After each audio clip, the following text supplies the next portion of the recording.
بسم اللہ الرحمن الرحیم۔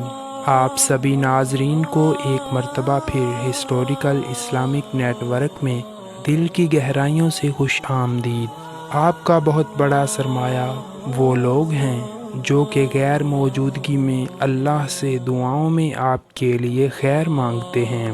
اللہ پاک آپ کو ہمیشہ خوش رکھے اور اچھی صحت سے نوازے، آمین یا رب العالمین۔ دوستو، آج کی ہماری ویڈیو وفاداری اور بے وفائی کا انجام ہے۔ تو ناظرین، ایک دفعہ کا ذکر ہے کہ ایک بادشاہ اپنے نوکروں کے ہمراہ کہیں جا رہا تھا کہ راستے میں اسے ایک بچہ نظر آیا۔ بادشاہ کو بچہ بڑا پیارا لگا، حکم دیا کہ اسے میرے گھر والوں کے سپرد کر دیا جائے، اس کی تربیت کی جائے۔ چنانچہ وہ بچہ شاہی نگرانی میں پلنے لگا۔ گھر والوں کو بھی یہ بچہ بڑا محبوب تھا۔ اس کا نام احمد یتیم رکھا گیا۔ بچہ بڑا ذہین نکلا، پڑھائی اور فرما برداری میں یکتا تھا۔ جب بادشاہ کی وفات کا وقت آیا تو اس نے اپنے بیٹے کو بلوایا اور کہا کہ میرے مرنے کے بعد اس بچے کی خوب دیکھ بھال کرنا، اس کا خیال رکھنا اور اسے کسی بھی محرومی کا شکار نہ ہونے دینا۔ اپنے والد کی وفات کے بعد بیٹے نے والد کی وصیت پر پوری طرح عمل کیا۔ احمد یتیم کو اور زیادہ اہمیت دی، اس کی پڑھائی لکھائی کے لیے بطور خاص استاد مقرر کیا، جس سے احمد یتیم کی صلاحیتوں میں اور اضافہ ہوا۔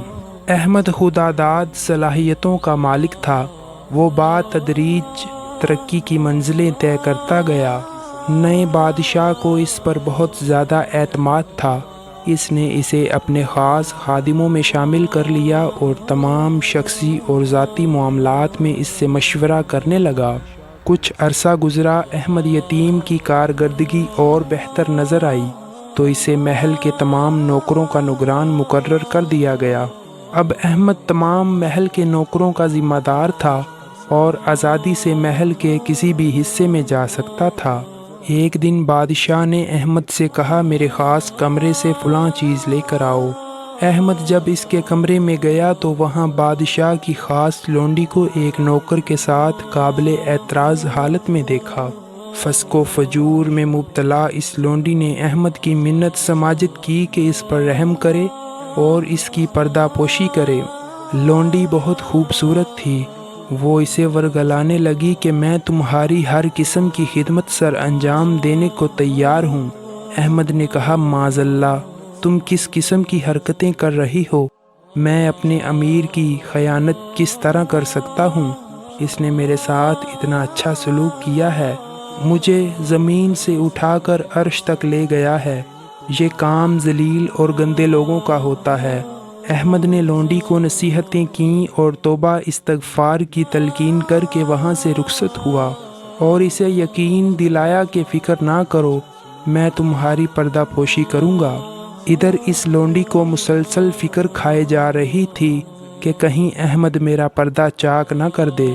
شام کے وقت حسب دستور جب بادشاہ اندر آیا تو اس نے روتے ہوئے اپنے کپڑوں کو چاک کر دیا اور چہرے پر تھپڑ مارتے ہوئے بادشاہ کے پاس پہنچ گئی۔ بادشاہ اس وقت اکیلا تھا۔ اپنی خاص لونڈی کو روتے دیکھا تو کہنے لگا، تمہیں کس نے مارا ہے اور کیوں رو رہی ہو؟ لونڈی نے مکروہ اور فریب کے ساتھ اداکاری کرتے ہوئے کہا، احمد نے میرے ساتھ دست درازی کی کوشش کی ہے، میں بامشکل اپنی جان بچا کر بھاگی ہوں، ورنہ وہ تو زبردستی منہ کالا کرنا چاہتا تھا۔ بادشاہ نے سنا تو غصے سے بے قابو ہو گیا اور بولا، ایسے شخص کی سزا موت ہے، اسے فوراً قتل کر دیا جائے۔ رات ہو چکی تھی، لہٰذا اس نے اپنے ارادے کو صبح تک ملتوی کرنا مناسب سمجھا۔ ادھر احمد محل میں بے حد مقبول تھا۔ سب لوگ اسے عزت کی نگاہ سے دیکھتے تھے۔ یہ مصلحت کے خلاف تھا کہ اسے سرعام قتل کروایا جاتا۔ اگر اسے سرعام قتل کروایا جاتا تو محل میں افراتفری مچ جاتی۔ بادشاہ نے سوچا کہ اسے خفیہ طور پر قتل کروا دیا جائے تاکہ لوگوں کو اس کے جرم کا پتہ نہ چل سکے اور نہ ہی اس کے قتل کا پتہ چلے۔ خیر، امیر نے خود ہی منصوبہ بندی کی اس نے اپنے خاص آدمی کو بلوایا اور اس سے کہا، میں جس شخص کے ہاتھ ایک تھال بھجواؤں اس کو قتل کر کے اسی تھال میں اس کا سر رکھ کر اسے کپڑے میں لپیٹ دینا اور پھر میرے پاس لے آنا۔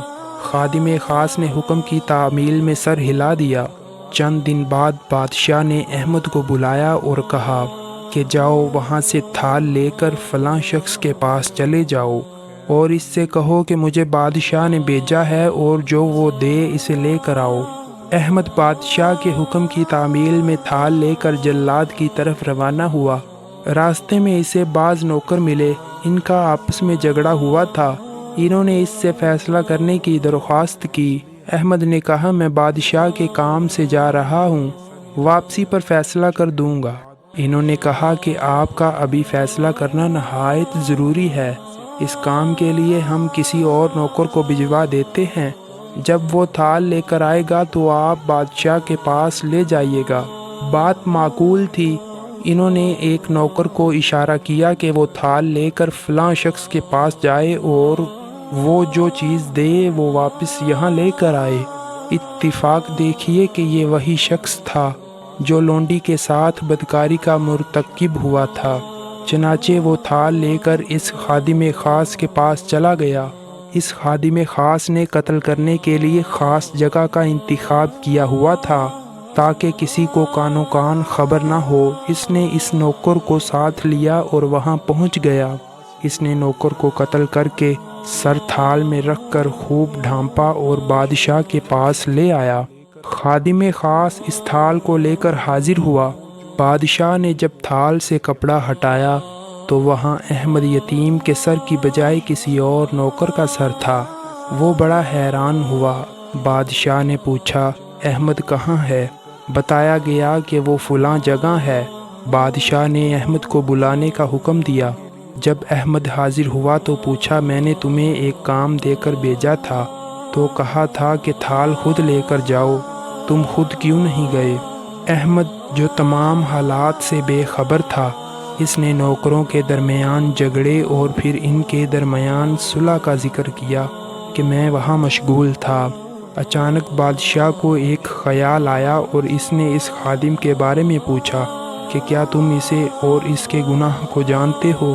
احمد کہنے لگا، ہاں، اس کے فلاں لونڈی کے ساتھ ناجائز تعلقات تھے اور اس نے مجھے اللہ کا واسطہ دے کر چپ کرا دیا تھا کہ میں اس کی پردہ داری کروں۔ بادشاہ کو جب سارے واقعے کا علم ہوا تو اس نے لونڈی کو قتل کرنے کا حکم دیا اور احمد کو مزید اختیارات عطا کیے، اور اس کے لیے اس کے دل میں محبت اور عزت و احترام مزید بڑھ گیا۔ تو یہ تھا انجام ایک وفادار کی وفا کا اور ایک خائن کی خیانت کا۔ بلا شبہ اللہ رب العزت کا فرمان حق اور سچ ہے، اور بری تدبیر کا وبال اس تدبیر والے پر ہی پڑتا ہے۔ تو دوستو، یہ تھی ہماری آج کی ویڈیو۔ امید کرتا ہوں کہ آپ کو یہ ویڈیو بہت پسند آئی ہوگی۔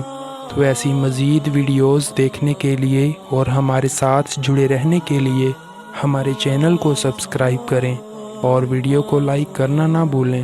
اور اگر ویڈیو کے متعلق آپ کا کوئی سوال ہو تو آپ کومنٹ باکس میں پوچھ سکتے ہیں اور ہم جلد از جلد آپ کے جواب دینے کی کوشش کریں گے۔ اور اسی کے ساتھ میں آپ سے اجازت چاہوں گا۔ اللہ تعالیٰ آپ کو اپنے حفظ و امان میں رکھے۔ آمین ثم آمین۔